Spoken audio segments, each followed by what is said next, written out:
What's up, guys? This is EJ Holland with the Wolverine.com. I made the drive from Bay City down to Detroit this morning for the PSL Championship featuring Detroit Cast Tech against Detroit King.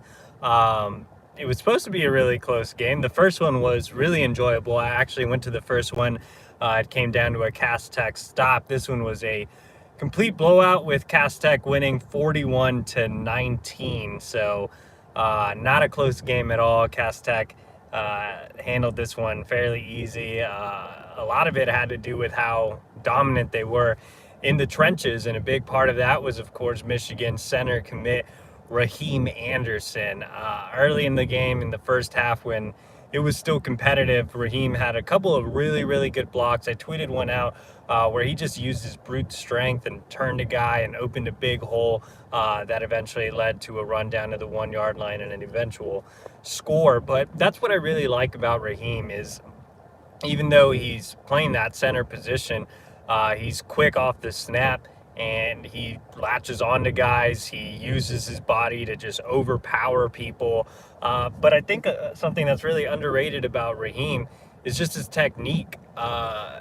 He knows where to place his hands. He knows how to get leverage. And so it's not just about overpowering a guy or using his weight room strength to transition to the football field.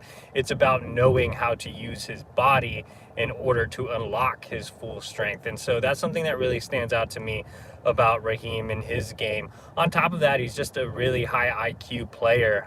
He really understands the game, understands blocks, helps his fellow offensive linemen make adjustments. So he's really impressive from that standpoint and from a leadership standpoint. I know there's been some talk of Raheem potentially playing guard, especially with Greg Crippen committed as well, who's also recruited as a center. But I think you take away what makes Raheem special if you don't put him at center, just because he's such a great leader. These guys really gravitate to him. You know, Cast Tech is one of the best programs in the Midwest, and he's the clear leader at Cast Tech. These guys rally around him. They look to him for advice. They look to him for leadership, and he's always there to provide it, and he cares about his teammates so much. And so I just love Raheem's attitude. I love his leadership abilities, and I think he's going to be a great addition, not only as a player for Michigan, but a great addition in the locker room as well. So very, very high on Raheem. I've been high on Raheem since I saw him last year. This was my 4th time seeing him in game, so I've probably seen him in game more than any other Michigan commit, including JJ McCarthy, who I see all the time. So again, just I've seen Raheem enough to know that he's just a really, really good take for Michigan in the interior of the offensive line. Cast Tech also home to mammoth 300-pound 2022 defensive tackle offer Dion Walker.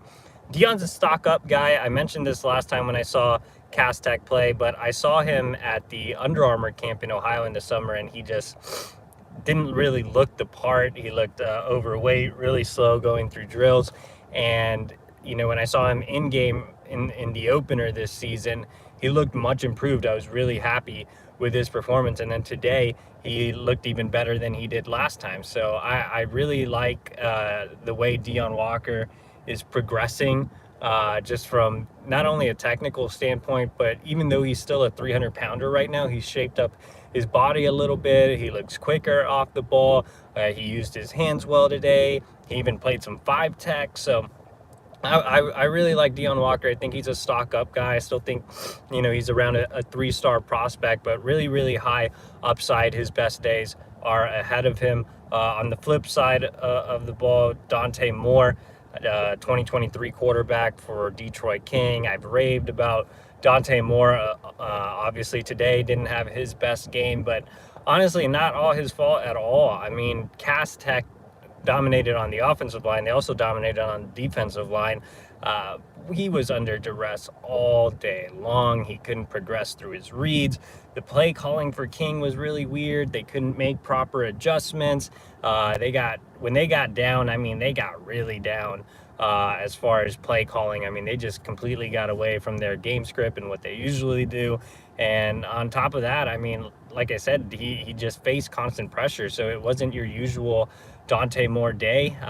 This is my also 4th time seeing Dante Moore live, and this is the worst I've seen from him. But again, he didn't really get to make those Dante throws. I mean, the opportunities for him to have time and sit in the pocket like he loves to do. I mean, he's not a guy that really likes to get out of the pocket or make plays with his legs. He likes to sit there, be a pure pro style passer and progress through his reads, and he just did not have a clean pocket today at all, and so that really disrupted his ability. I'm still a big believer in Dante Moore. I've seen him enough to know that this was kind of an outlier where he just didn't have time, and so he couldn't use his strengths at all.